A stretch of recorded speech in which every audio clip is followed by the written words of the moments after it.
Welcome to another episode of the Nashville Dads. This week we have on musician and CEO of Steps of Faith, Billy Brimblecom. We covered a lot in this episode, so we talked about his time in Nashville, how it feels to have kids that are now a decade old, maintaining relationships with childhood friends, asking him if yacht rock is the ultimate dad music, and we talk about how he became CEO of Steps of Faith, the needs they meet for amputees, and the fundraiser Thundergong he does with his friend Jason Sudeakis. We really hope you enjoy the episode. First question I have to ask you. So I now no longer, I used to love Kansas City because my wife went to Kansas, Wave of the Week, all that stuff. When we moved to Denver this summer, our car did get stolen in Kansas City. So I need you to convince me of why I should, I've just been burned by Kansas City. So how do I renew this love again for Kansas City? It's a great place. It's the best barbecue in the world. You know, lots of winning sports teams, which also might make people hate us. There's a song. We have our own song, Going to Kansas City. There's a rich musical and arts history here. There's a lot of reasons to love it. I've had my car stolen from Kansas City. It was back in the day. The same car twice. Are you serious? So, yeah. Which car was that? This was I don't remember the year, but it was a Jeep Cherokee. Oh, okay. And it was stolen from this is a former life, but it was 2003 or something. I remember this is how long ago it was. 2003, I was on tour. I'd been gone, touring musician. I had been gone for, at this point, like a month, 2 or 3 weeks at least, a long time. And I remember we were somewhere, it was the Oregon coast is where we were. I was speaking to my girlfriend at the time from a bandmate's phone because he had roaming minutes. That's how, Oh, yeah. And as I was on the phone with her, she went by my apartment for some reason. She was like, "Hey, where's your car?" I was like, "What do you mean?" Oh, no. Yeah. Anyway, so I'm sorry. Did you get the car back? We did. It was totaled. We had to buy a new car. It's fine. Listen, I'm not putting all the blame on Kansas City. I'm just saying Kansas City. We'll just stop in Lawrence next time. That's basically the lesson we learned. Hey, man, the devil can pop up in all kinds of places. That's not Kansas City's fault. Don't put that evil on Kansas City. Don't put that evil on Don't you do that, Ricky Bobby. Don't you do that, Ricky Bobby. Other question I had for you. Were both of your kids born in Nashville? They were. Yeah. I feel like you are very much a Kansas City person. Is it funny to you that both of your kids, because you were only in Nashville, for 5 or 6 years? I don't feel like you were there for 7 years. Mm-hmm. So to have most of your life Kansas focused and then have 2 of your kids, which are pretty important, to be born in a different state and city seems kind of funny to me, knowing how much Kansas City you are. Yeah. I haven't thought about it that way, but yeah, I mean, it was, but we've said many times that for Nashville, we never loved Nashville. Yeah. Hear me out. We never loved, in particular, living there. I got you. We love many things about it. We love many people that are there. I'll be there next week for Trapped in the Opryland Hotel for a work conference, so I won't have time to do anything fun.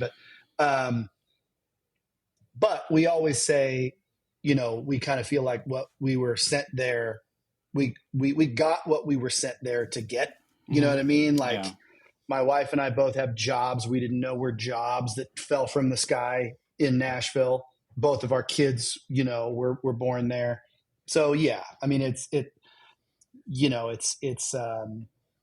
will always be an important place to us for those.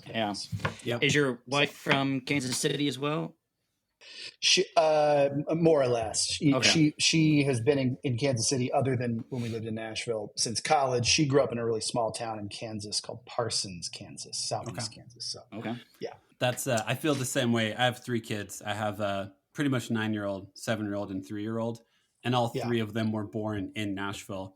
So it'll be interesting in a decade from now for them to be like, wait, why were we born so far away from here? What was all this? And it's well, we met in college there. We lived there for 18 years. And it's just part of life. But you were born in a city. I think you'll visit sometimes. We'll see. Sure. You better. Yeah, our kids have been back there a few times, but not much. You know, we moved away from there. Yeah. In August of 2016, and their spring break, you know, March of, I guess it'd be 2 or 3 years ago, maybe 3 years ago now. Mm-hmm. I've kind of lost track. You know, like none of them, just because they were so little. I mean, my son was 3 when we moved. None of them. He kind of seemed to, maybe I remember this house. Mm-hmm. You know, like we drove by all our houses, you know, because my wife and I had not been there together. Yeah, I think it was about 3 years ago. We had not been there together since we moved. So it was kind of like oddly emotional. Yeah, of course. You know, made us realize things that were kind of like some unprocessed, I wouldn't say trauma, but just like kind of memories about like, oh yeah, like we were really struggling with this or that, or oh, that was really great, or you know what I mean? Just processing memories together was cool. Yeah. Whenever your kids are that little, you do go back to like the space where you were raising them at a young age, and you're like, oh, we were grinding it out every single day. How did we? So like, it does almost like when we flew into Nashville for Christmas for like a day, basically, then drove up to Indiana, and like even driving by our house, I was like, oh, this is a house we brought 2 of our kids back home to. Oh, we did a lot in this house. Oh, yeah, right. I'm feeling things I thought I was just going to drive by a house and be like, there it is. And then you're like, oh, oh God, no, hold on. Let me sit still for a second. I need to sit still. Was it surreal? Was it surreal to have been just driving past that your house? And it is, yeah. And to know like it's, I guess the best way to put it is to know now it's someone else's story, and my story in that location has ended. It's just kind of interesting realization. It was crazy. A couple of weeks ago, because I recently sold our house months after Devin did, and we moved down to Murfreesboro. And the now new owners of the house that we sold contacted us and said, hey, you have some mail here and some packages here. So I went to it, and they were like, hey, can you tell us about the landscape and how to take care of it? And they were like, can you also tell us how to use the fireplace? And so I had to go inside, and I was looking around and just be like, yeah, it's weird that this for 6 years was our house, and now like everything that's in here is foreign to me. Yeah. But totally. It was just such a weird feeling. Yeah, no, it's wild. I mean, we lived there for 7 years. So we had 3 homes there. It's weird. You know what I mean? Like just it's cool, you know, but great, you know, and there's a lot to it, a lot of emotion tied to that. Yep. You can't wrap it up into one. It's similar like going back to your hometown and driving around, and you're just like, this is part of my identity, but also not my identity anymore. How do I process that all at the same time? Totally. Yeah. How old are your kids now? My son just turned 12. Oh man. 2 weeks ago, on the 10th. And my daughter will be 9. Yeah. 2015. No, she'll be 10. He's 12. Yeah. Yeah. She'll be 10 in March. Yeah. Nice. I never mean that as like a gotcha question to dads to be like, how old are your kids? But it always turns into a like, I was there for the birth. I do know her name. Nope, that was the one we decided against. Yeah. It is all good. I didn't remember my daughter's middle name, so I know all that. Yeah. Oh, that's okay. Yeah. On the scorecard, Billy is winning in that category. My daughter turns 9 in like 2 weeks from now, and it feels weird to me that she's almost like 10. Did it feel like 10 to me seems like you've now been alive for a decade. When since your daughter's about to turn 10, does any of that feel like surreal to you that you've had like kids for this long? Oh, dude, 100%. That's part of why I hesitated. Saying that she's going to be 10 just doesn't. Well, that's not possible. You know, well, that's how the calendar. It's how time works. So, yeah, no, it's wild. I mean, I hit this. Maybe this is answering the question. Yeah. When he turned 8, I had this. It actually kind of kickstarted this. Like, there was a day where he was 8 years old. It was Saturday morning. We were getting ready to go, you know, who knows, get some coffee, run around or something. Yeah. And me and my wife and the kids. And I like was looking at him, and all of a sudden I remembered the general headlines of the scenario of my life when I was that age. Yeah. And I don't remember being unhappy at that age, but it made me very emotional. Yeah. So that's kind of a whole other story, which actually kickstarted a really painful but good, like, therapy journey for me. Yeah. Realize some things. It's kind of that thing like where sometimes, if somebody's had like say a trauma in childhood, and I wouldn't say that about myself, divorced parents, all that stuff. I mean, it's trauma, sure, not to brush it under the rug, but it's kind of like when your kids, this often you hear stories of this happening when a child had a very severe thing. Yes. And it's like they don't really understand it until they have kids, and then their kids hit that age, and all of a sudden they're like, oh my gosh. Yeah. So that's that. So to answer your question, yes, because from 8 on, I just remember really, really well. You know what I mean? And it's like my son and I's birthdays are 8 days apart. So it's like he's playing drums and percussion in the band at school. Cool. He's 11, started doing that when he was 11, just turned 12. That's what I did, So, I mean, I'm especially now starting when he was 8, but just more and more the last few years. I mean, I remember it so well.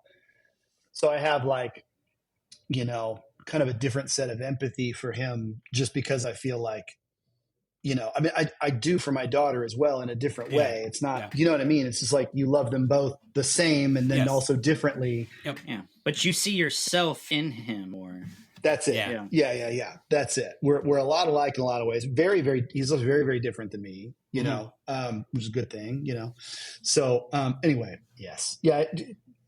Long story long. Yeah. It's wild. You know what I mean? It is wild. And I found this, I had been missing for a lot of different reasons. I was looking through old pictures and things over the last several months, trying to put things together. Some of it for, slides for when I'm updating things for like keynote speaking that I do and things like that. And I was like looking for certain things. And I had this like several year window of switching from a film camera to a digital camera. And like the first few years of digital camera-ness I was missing, but then also turns out like way more than I thought. And so I found everything I was looking for. It just was on an old computer that we hadn't even plugged in since we moved back to Kansas City. It was this old desktop computer that we were phasing out, in 2016. Anyway, tons of I found the photos I was looking for, some that I'd been looking for years, but also it's like all of the initial, it's like every time my wife or I would, which that was our main computer, it's like the iPhone dump into it. Yeah. So it's just like, not even things you'd necessarily frame, but just like the 4 million pictures you take when you have newborn children, Yeah. And so just looking at all that, it's just like, oh my gosh, Yes. I think one of the, I feel like I should always warn people whenever they become a parent that like you immediately start reanalyzing your own childhood because you have to basically whenever my oldest daughter went to kindergarten, it doesn't immediately make you be like, wait, what was kindergarten like for me? Did I like kindergarten? What was that? Like you do, it's not like I also feel like trauma feels like too strong of a word for what it is. You're just trying to reanalyze what your life was like as a kid and give it like the weight that it is to it, but also like you're okay, but also that really hurt at that time, but also you're okay. So that dissonance is very like messy. And it's all because your kid's like, hey, I'm going to kindergarten today. And then you go down this like weird, like wormhole of like, what was I like in kindergarten? I was really awkward and weird already at 5. How is that possible? Yes, very much so. Yeah. And I have also even more to that point. Yeah. I have, we've got together twice. They got together a third time. I had to miss it, but years in discussion, finally last spring. And then another time over the summer, I got together with, 3 of my best friends from grade school. Yeah. Cool. And one of them that I have known since kindergarten was my first friend that I met at school, my friend Justin Hinton. And so he was the class president, when we were, of our graduating high school class. So he's taken over the spearheading of the grade school dudes get together. So it's good. Yeah. It's great to have relationships from back then. I have a best friend that I've known since I was 3. He was my best man. I was his best man. And it's, I don't know, are all those friends still in the Kansas City area or? Yeah. Okay, yeah, they are. Nice. And we've kind of lived, a lot of us, not everybody, kind of lived all over the place. It was originally just 4 of us that went to lunch. And I will say, like, one of these guys I did like a lot of life with beyond that. We were both musicians. So like we were neck and I was in a band with him in 6th grade before I even had a drum set. Oh, okay. So, but we also then went all through school band together. We were in bands in school. We were in bands outside of school. We were college roommates, cool. studying jazz together, guitar player.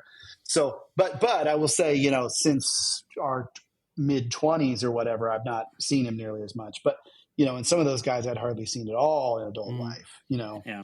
And so, it's cool. And then again, Justin, first friend from kindergarten, he then broadened it to like, oh, we should also invite, Derek and Dustin and blah, blah, blah, which was all really, it's just cool that we all remember this. It's like, well, that was our 6th grade crew, what I mean? Yeah. There was, 6 or 7 guys, boys that were really close and just spent so much time together. I love those guys with all my heart. And even though we've not all necessarily kept up, I was bummed to miss the dinner. Yeah. Because one of those guys got added in. Dangerous Derek McQuinn, former professional wrestler. Dangerous. True story. Dangerous Derek. Yeah. Dangerous I mean, Derek.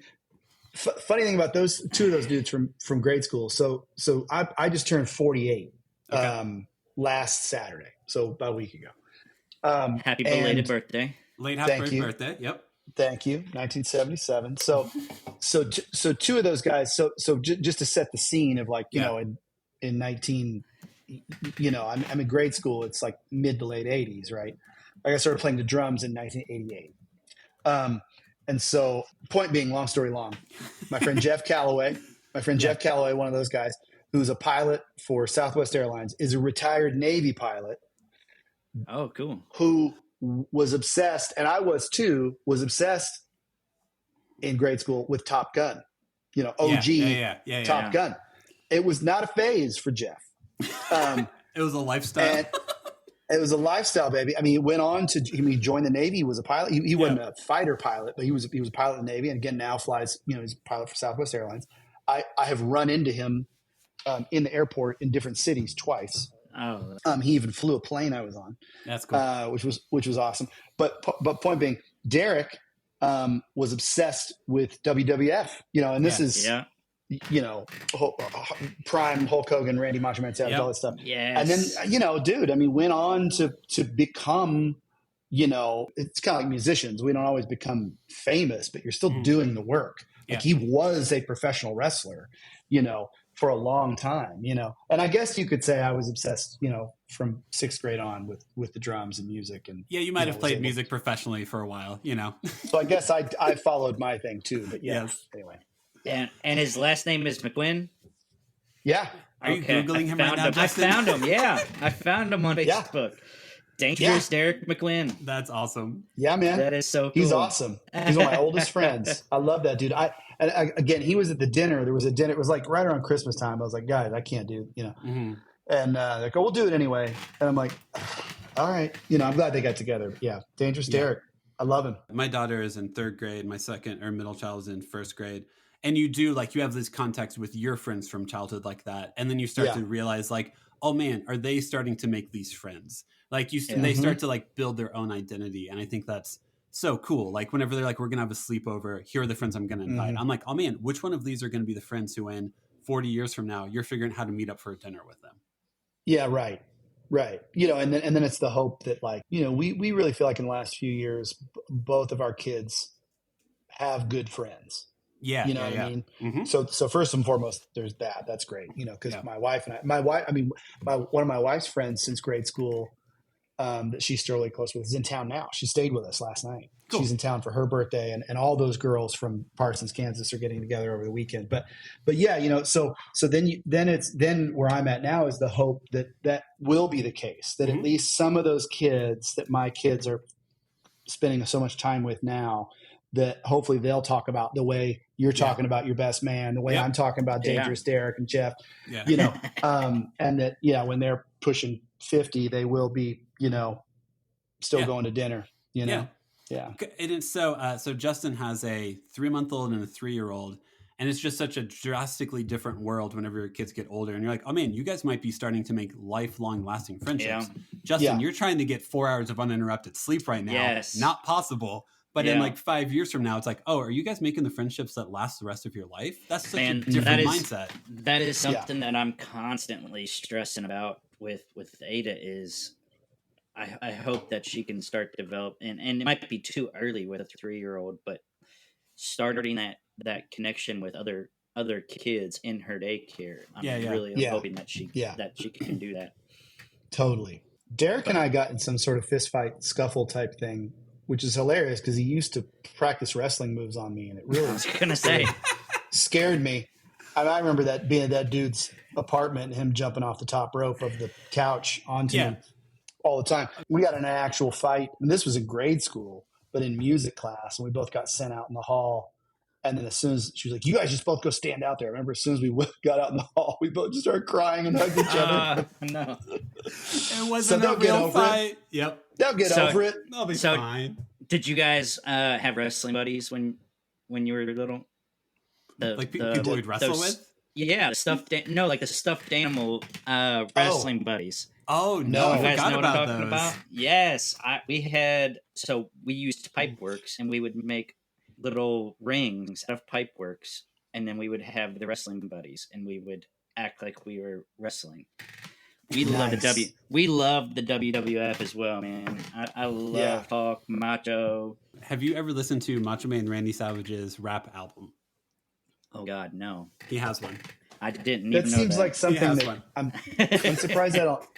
I'm surprised I don't know about that. I had this phase many years ago where I was doing a lot of DJing and just playing vinyl records, and would do it was kind of all over the map, like 80s R&B, but I'd play Journey, but I looked for things like that. Like I would play the 80s, whatever it was, 85 Chicago Bears Super Bowl Shuffle. Oh, yes.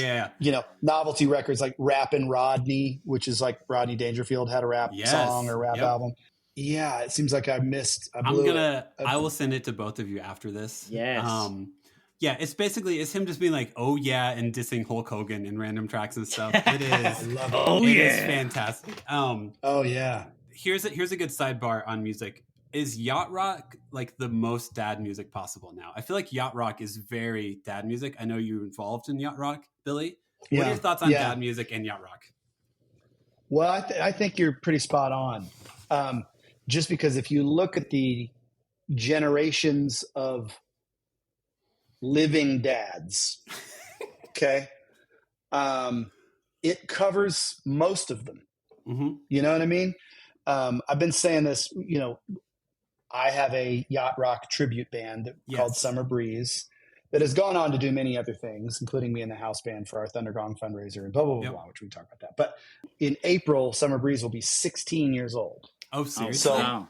Yes. So we played we played 2 shows right before my wife and I moved to Nashville in 2009 and have been doing it ever since. So at least a couple times a year. All that to say, I've been saying this since then, and it stands now, So I was born in 1977, so yacht rock is full force at that point. That's around the time of, at least, let me back up a second. This is not new music. It's music that is basically, roughly mid 70s to mid 80s, right? Yeah. So, but there was a group of these hilarious music nerd, struggling actor guys who in the early days of YouTube in 2005 made a yacht rock YouTube series. It's a mockumentary. And so they were the ones that truly, actually, quite literally coined the term yacht rock. So what they did was they just put they put a new frame around an old thing. Gotcha. You know? Okay. And so, and the HBO Yacht Rock documentary, which I wanted to make, but those guys beat me to it.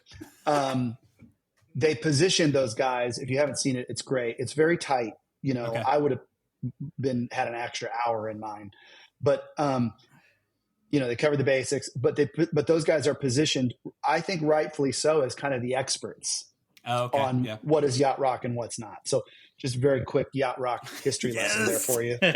But all that to say, so yes, I think it is the ultimate dad music because, you know, there's people that are, you know, my generation. So there's people that are like, let's go the other way, that are around, say, 70 in their 70s that are like, you know, like my dad, you know what I mean? He's in 1977, he's in his early 20s, you know, Christopher Cross is, you know, late 80s or late 70s, early 80s, you know, that's like pop music, you know what I mean? That's like hit music. Yeah. What a Fool Believes, Doobie Brothers, Kenny Loggins, all these things.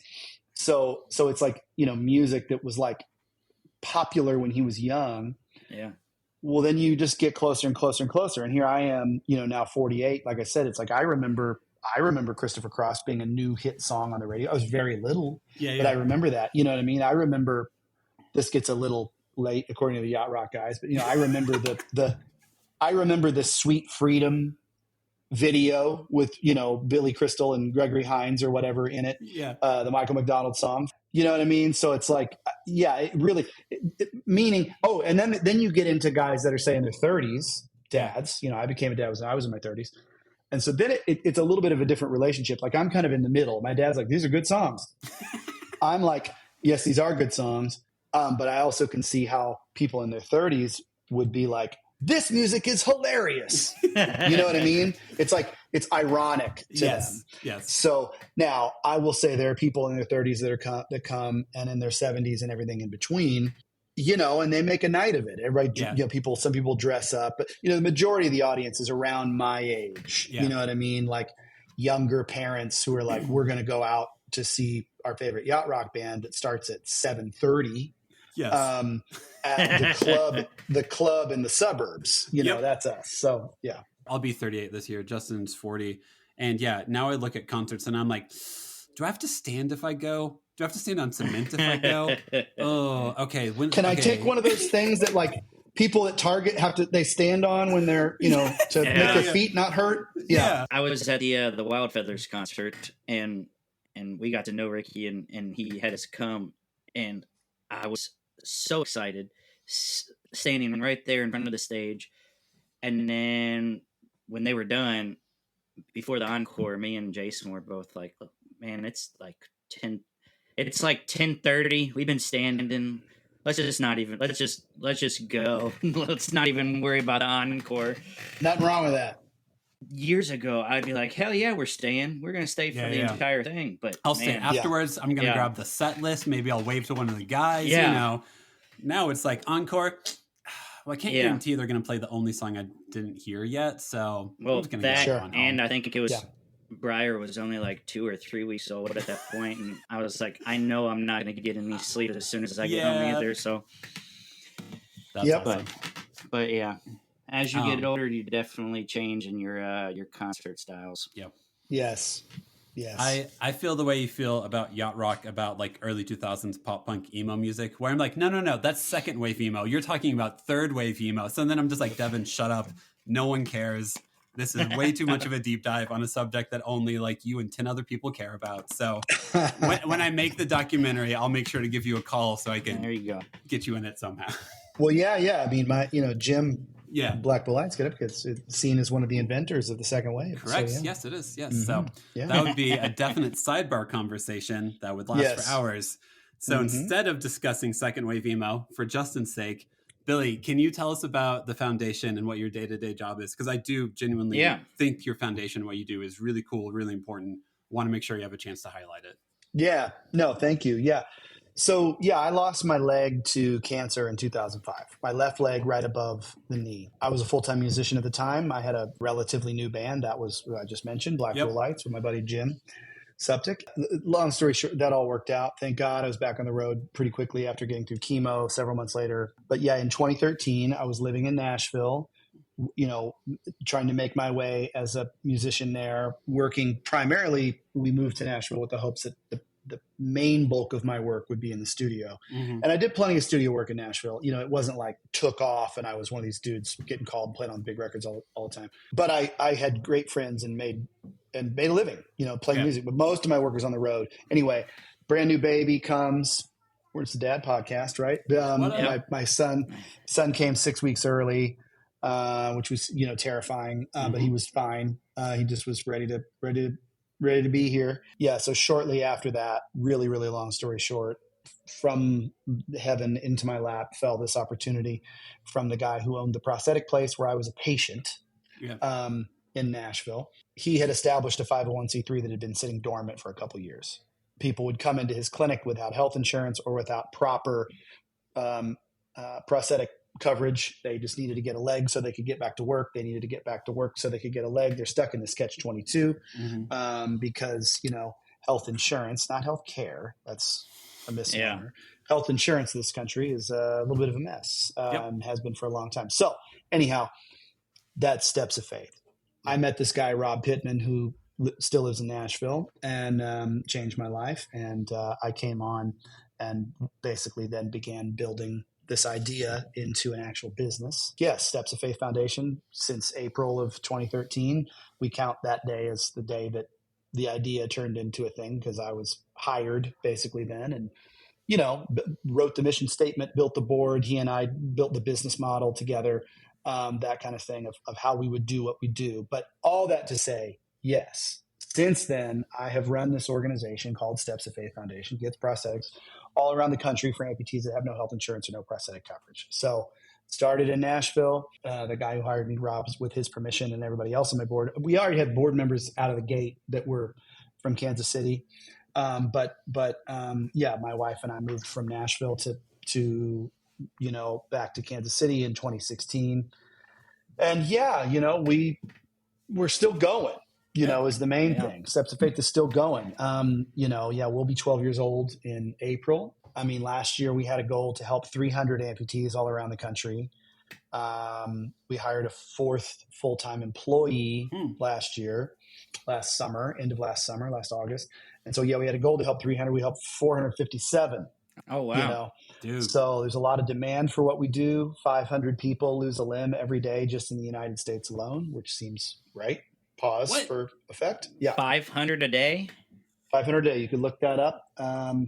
Average is just over that. Average is more like 510. But 500 a day just in America. And so you throw in the mess that is health insurance. There's 457 people last year. That's a need. I feel like I remember listening to you do a podcast recently of you talking about that. And that stat is staggering to me that there's that much of a need of 500 people a day. This is something that affects them. And I don't trust health insurance to meet that need for them. So I'm glad you guys exist. Yeah. You don't even think about that. No. Right. As health insurance being something so difficult that people can't even get a leg. Yeah. That's like a norm. That's like a basic necessity that people need. Sure. Yes. Sure. Yeah. Yeah. That's a whole other side tangent. We want to keep our blood pressure low. Yeah. I don't have your wife's number to be like, hey, I think Billy's had a heart attack on this episode. Can you come get him? Started screaming. He started screaming. His face is very red. He's not responsive. Very red. Yeah. What's your day-to-day life look like in this role? How do you spend your time? Are you writing grants? Are you dealing with employees? Are you dealing with the patients or people looking for care? How's it look? Doing fundraisers. Yeah, it's a lot of everything, it's evolved a lot. Thankfully I have 3 other full-time employees now. So there's been, for a long time now, I will say I've had, certain board members in particular that have pushed me to you need to focus more on this. I'm okay. like, oh, well, that's the stuff I like the most. And they're like, right. And that's also why you're best at it. So it's get someone else to help with X, Y, Z. Yeah. So, but all the things you mentioned, there's at least some of everything you mentioned. Okay. I always say that, as the CEO, it's my job. It was just me. It's my job to build the organization up to where it can. I've been talking about this a lot lately. 6 months into this job, I was like, this is unbelievably difficult. Yes. So what I need to do is make this thing, build it up to where it can survive and thrive without me. Yeah. That was 6 months. That's fall of 2013. We're not there yet, and that's no disrespect to my 3 other employees. We're just not there yet. I do a lot of everything. I mean, I try to be big, yes, I have to manage employees. I'm the boss and all of that. And I have been the primary fundraiser. We're starting to split that a little bit this year in particular. It's been a long, slow phase into taking an employee internally to director of development, where she'll start kind of sharing the load with that. But yeah, I'm just always kind of trying to connect I'm just like relationship guy. So my job is I feel like my job is to lead and build and protect Steps of Faith, create the culture that I want to be a part of. And what we are doing is a very time sensitive safety net healthcare kind of essential human need kind of thing. You said something similar to that. Yep. And so, so my day to day, I mean, like today, what's on my list here, it's like, we're going to this conference in Nashville next week. So I'm kind of prepping for that. We had been helping so many people last year. It was, the goal was 300, which means we budgeted for 300. Now we've gone over what we planned, we've gone over our client goal the last several years. So, but not by 157 people. Yeah. So, we spent way more money than planned, way more, but on the best possible thing. Right. Yeah. So now it's kind of like, okay, and we have a big fundraiser every fall and that did really well, but we kind of are hit, it just did like a little more than the year before. And so, we're kind of hitting our head on the ceiling of here's how much money we can raise doing that in that room. I don't know if we can move to a bigger room unless my friend that does the fundraiser with me agrees, which we're playing phone tag or do 2 nights or whatever. So my point is, how do I raise more money outside of that event? And so I kind of have this new fire under me a little bit, which is that is a challenge, but it feels exciting. And so, I'm just relationship guy is my job, really. And looking forward to connecting with people in Nashville next week. And I'm always doing like 100 things basically. I'm like looking at this to-do list. It's like all over the place. It's the beginning of the year. We got a board meeting in a couple of weeks and board members are coming and going and I kind of help facilitate that. But it's raising money and it's connecting with people. We had a meeting this morning with a prosthetic clinic in somewhere in Georgia and they just wanted to make sure we were on the same page and connect and thank us. And they were just like the best people in the world, and it was like, that was just great. I was on the Zoom call with them and it's wild. It's fun. And I'm not on the phone with patients, the clients that we help all that often. But I am sometimes, what I mean? And that's great. That's actually a good thing. I don't miss, I want to know the stories and I do want to connect with them and I do sometimes, but I can't connect with 457 people in a year and do all the other things, what I mean? But I mean, being an amputee myself, it's not at all ever, even for 1 millisecond, lost on me what all this is about, what we're actually doing and why we're doing it and how important that is. I'm one of those people, I even having had health insurance, my whole life, I still had my own struggles and had to have fundraisers and all sorts of crap for me, so anyway, sorry, there's a very long answer to a short question. No, I bet connecting with those with those guys that you are helping or gals really drives your purpose. Is what I think really it really does. Yeah. Do you find it with that role and everything? And you helped 457 people last year. If 500 people lose a limb every single day, I would be very focused on there's a lot of needs I need to meet. Do you get wrapped up in that headspace too much? Or are you able to disconnect, be with your family, or are you kind of just like mentally everywhere at the same time? More of that. Yeah. For better and worse. For better and worse, I'm always like, I have a hard time turning off my brain related to a lot of things. Sure. But definitely Steps of Faith. It's kind of always, so I try to have better boundaries, and kind of outbound communication about it. But sometimes it's like, I just can be stewing about things. And sometimes that's good. You know what I mean? It's like, oh, we need to do this or we need to do this. And I'm really in a phase of that right now. But I'm also like really, it's weird. I'm like really sentimental. Yeah. As you can tell by the details I gave about my grade school friends. Yes. But also like future minded, you know, if you're Enneagram people, Enneagram 7. So I'm a 4. There we go, baby. Yep. Okay. There we go. That's why I'm so sad all the time. There you go. There you go. You embrace the melancholy, baby. Exactly, man. No one understands you. No one. And you can't sit still. That's it. Yeah. Yeah. So I have a hard time kind of sitting in the present, and I've been really trying to do that more lately, you know, just in general, enjoying where I'm at, being content with where I'm at, loving my kids. It's like, oh yeah. Like you talked about the beginning of this conversation, like how is it crazy to think they're 10? It's like, yeah, he was, you know, we have a puppy that's this big. Okay. Right now, you know, and like my son was smaller than that when he was born, you know what I mean? So I'm trying to kind of sit in the now but my brain's always going. Yep. Yeah. Even if, I mean, if you go Enneagram speak, 7, you're constantly looking for the next thing and all that. Even as a 4, someone who's melancholic and sits and thinks a lot, there's still moments where I'm like, am I reflecting on this enough? Like, cause it is like moments with your kids are so precious. They're only this little for like this only time of their life. You can still look up and be like, I feel like I'm a reflective person. I feel like I'm still not like present for the moment that's in front of me. It's really hard. Yeah. Do you want to talk Thundergong real quick? Cause that is like, I mean, I know people who almost every dad who comes on the show talks about Ted Lasso, loves Ted Lasso. And I'm always like, oh, have you ever noticed that Jason Sudeakis does this random fundraiser? You should look into it. It's a really cool fundraiser. So do you want to talk Thundergong a little bit? I do. And just to pick up where you left off, Thundergong is technically part of the Ted Lasso canon. Is it seriously? In a couple ways. And also awesome.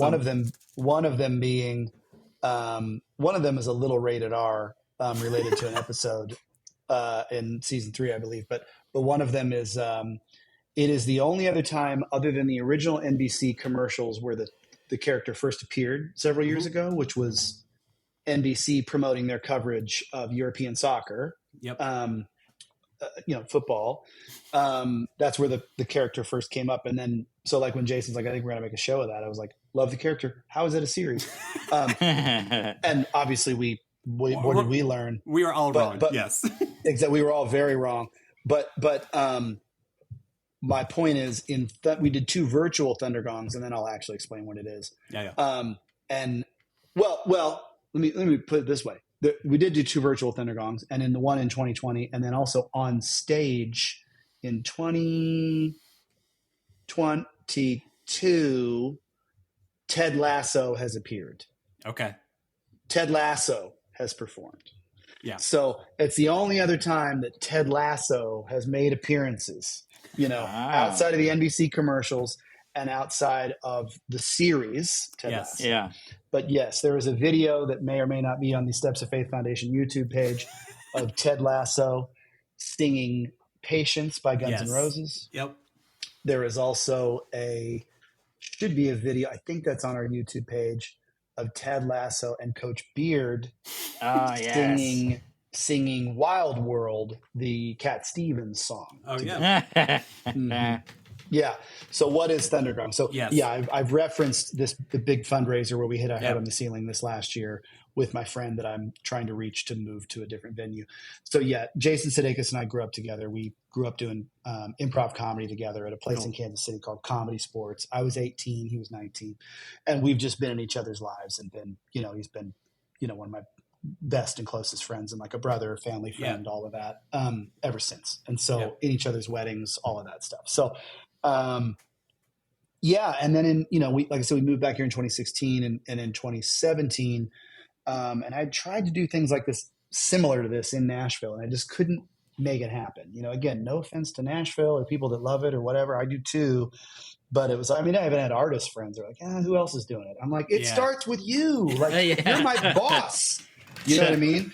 Yeah. And if you are one of those artist friends, you know who you are. I'm talking about 2 people in particular who I love with all my heart. And you are 2 of my favorite people in Nashville. But you could have just been like, of course I'll do that fundraiser for you at 3rd and Lindsley. Anyhow. But so Sudeakis and I came together to put together really this rock and roll variety show called Thundergong that we've done every November since 2017. And yeah, he hosts Summer Breeze is the house band. Yeah. And we play. It's a concert through and through. Jason is the host, but also sings songs. You know, he's a really musical guy and can sing and all that. And we've had since the beginning Will Forte, who's a old SNL alum of Jason's and a great friend to both of us, has become a really close friend of mine as well. Cool. Will Forte is on the Steps of Faith advisory board. Fun fact. Oh, cool. And just a wonderful man, about the best friend and guy you could ever meet. Will loves to sing, is a great singer. We've had Fred Armisen. We've had all these people that are known as actors that love to sing and are good singers. You know, Fred is also known as a musician, but Sam Richardson, Brendan Hunt, of course. We had Hannah Waddingham from Ted Lasso, who's very much a singer. You had Weird Al this last year. But we've also had, like this past year we had Weird Al Yankovic and frickin' Flavor Flav from Public Enemy. That's pretty sweet. Man, dude, it's bringing back some nostalgia right there. The dream of the 80s is very much alive. And so at Summer Breeze, that's the thing. It's like I get my band, and I just kind of get to be. It's like I didn't put this big party together, which is kind of like my dream, like my musician dream in a lot of ways, where I get to joke around with one of my best, with my best bud, being silly. We kind of co-host together, and we're, it's really funny, but also it's like, we're telling a story of people's Steps of Faith has helped, and we bring them out, and then I get to play music. I get to play drums with my band that includes my wife and some of my oldest friends, and play with heroes. You know what I mean? We've played, we've had Chance the Rapper, we've had Ben Harper virtually. That's we cool. had Foo Fighters. You know what I mean? We've Winona Judd is like a family friend. Her husband's an amputee drummer, board member for Steps of Faith, Cactus Mosier. Winona's done most years. So it's a kind of like a dream come true. Yeah. And also it's like the cause of the gray in my beard. I'm sure putting that right event on is a lot of work and a lot of details that you're responsible for, where I'm sure by the end of the night, you're just like, I'm so tired. I'm so glad this happened. I'm also kind of glad this is a year until I have to do this all again. Oh, yeah. Yeah. I dream about it quite a bit. Yeah. It's wild. Yeah. It's very stressful, very difficult, but beautiful, you know? Yeah. I remember seeing the clips of Sudeakis doing stuff for Ted Lasso for it, and then realized it was your foundation. And it was like, that's so cool. I am glad that you're able, I feel like this is a viral event almost of that you've been able to create for that and raise awareness for you. So I think that's awesome. I'm really glad that exists. Thanks. Yeah. It's a lot of fun. It's wild. People last year, there were people from all over the country and all over the world. Cool. It was like 41 states and 10 countries. Wow. And it's only like 2,400 people. Yeah. That's the capacity of the theater. Yeah. Yes. Yeah. It's crazy. Cool. So, Billy, how we end every episode is we ask every guest the same 5 questions, or more or less the same 5 questions. And Justin will ask the first one. Sure. Did you have any backup names for your 2 kids? Yes. What were they? There was, we ultimately were like, these are the names we're going to go with. But we had toyed with, I'm a junior. So we had toyed with Leo maybe being a 3rd. In the end, what we did was he's actually the 3, 4, 5th middle name. So we went with the middle name. You know what I mean? I'm William Harris Brimblecom Jr. So Leo's a Harris. My dad was a Harris. His dad was a Harris, and the dad before that. So it's a family middle name. But we chose a better path for him to be his own man. He don't need nobody else's name other than the last name and the middle name. And then it was another family thing. We'd toyed with maybe, naming him after one of our grandparents, one of our grandpas. Same kind of thing with our daughter, Goldie. Her middle name is like a generational family name, which is Jean, but with the traditionally male spelling, Gene. Allie's grandma had that. That was her middle name. And I believe her mother, and maybe even one other. So we kind of kept that theme in the middle names. So cool. Yeah. Next question. Do you have a favorite TV or movie dad? First people that came to mind. I don't remember the name of the, what was his name? Michael Gross. Alex P. Keaton's dad from Family Ties. Oh, yeah. Okay. Yeah. That guy's great. He seemed, nice and comforting, but then also Growing Pains. Yeah. Alan Thicke was a good TV dad. But that also, but the first two people were the dad from Family Ties that I thought of, and Bruce Willis as John McClane from Die Hard. That's a pretty good movie. That's the first. That would be a first. You're the first person to say John McClane. Do they have kids? They have kids? Yeah. One of the kids ends up in the movie, one of the sequels. Die Hard 20, Die Hardest, something like that. Something like that. Yeah. I mean, if you're willing to crawl through air vents and crawl through broken glass, you're doing it for a love greater than yourself, right? Yep. Yeah, there you go. Yeah. There you go. All right. Next question. Do you have a least favorite kids show or movie? No, but there was a theme song. I have a least favorite theme song, which was for. It's not Bob the Builder. Bob the Builder. That one's fine. But there was one for. There was maybe like a Clifford the Big Red Dog had a terrible. Was that what it was? My kids don't watch that stuff anymore. Yeah. Yeah. So it's more like a theme song. I have to get back to you on that. Yeah. I think the Clifford one was pretty rough. It's funny. Yeah. There's always some like kid content that they watch where like you hear the theme song and like you feel your back bristle because you're like, oh, they're watching this again. But it makes them so happy. Yeah. Oh, they're watching this again though. Yep. Yeah. But then on the flip side, and maybe I'm jumping ahead here, but they both had phases of being super into music that I do love and shows that I did love. But the Paw Patrol theme song, straight up power pop song. Oh yeah. That one's great. And then my son in particular was really into Curious George. There's lots of good music there. Okay. Oh yeah, that was Jack Johnson did one of those soundtracks, right? Yeah. Yeah. One of the movies.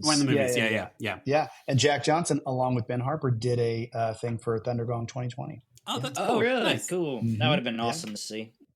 Yeah, it still lives on our YouTube page. Nice. I always think it's funny because like Patrick Stump and like They Might Be Giants now do like kids theme songs for like random stuff. Whereas like Spidey and Friends. Oh, that's the guy from Fall Out Boy. Oh, good for you. Yeah. Good for you. Awesome. Right? Yeah. Yep. Next question. Second to last question. Favorite kids toy or activity, like something that you do with your kids that you enjoy doing a lot. They don't do a ton of Legos these days, but that can be really fun. Yep. If they want to do Legos and get me in on that. Yeah, for Christmas, we got a mini ping pong table, not full-size competition ping pong table. And then also there is a very expensive, Sudeakis and I actually looked up the price of it because I was like, I said, you should buy this, knowing that he could. And it was unbelievably expensive, but there's like a video game. It's enormous of Basketball Connect 4. Oh, yeah. I've seen nice. those. Yeah. Yeah. Like in big, like arcade type. Yes. It's awesome. But they make like a more analog version of it. You know what I mean? That a civilian can purchase. With like little balls like this, but has like a sensor and like a net, and it was very really difficult to put together. So we've got that. So that's been fun lately. Yeah. That's cool. That's really fun. Awesome. All right. I'm going to switch it up on the last one. What are you going to ask for the last one, Justin? Best parenting advice you've received.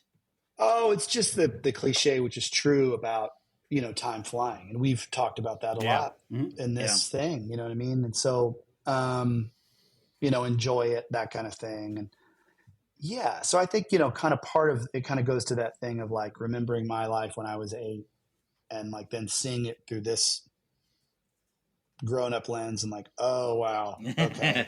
You know what I mean? That wasn't great, So, I'm just trying to, it's the time thing. So I'm just really trying to, I'm a like ambitious person. That sounds weird to say. It's not. I'm not. I mean, not ambitious in a gross way. I mean, I'm not like. No. I don't live in Nashville anymore, and I'm not trying to play with Little Big Town. Yeah. No offense to Little Big Town. Yeah. But that I did audition. Oh yeah. Yeah. So didn't get the offer. But you know what I mean? It's just like I've got a lot of being present with your kids, and yeah. Thank you. That's what I'm trying to say. You know what I mean? Is like follow the path that I feel that God wants me to be on in order to make a living and do the things, and live dreams and make things happen for myself and my family and other people, but also just like be able to like be there with them. Yeah. You know what I mean? Like honestly, when you ask what's the thing that you enjoy doing with them, it makes me feel guilty that I'm not doing more. That's not your point. No, the first thing that came to mind is like, now they're in a phase where they're not playing with much toys. They're they're being with their friends more, that kind of thing.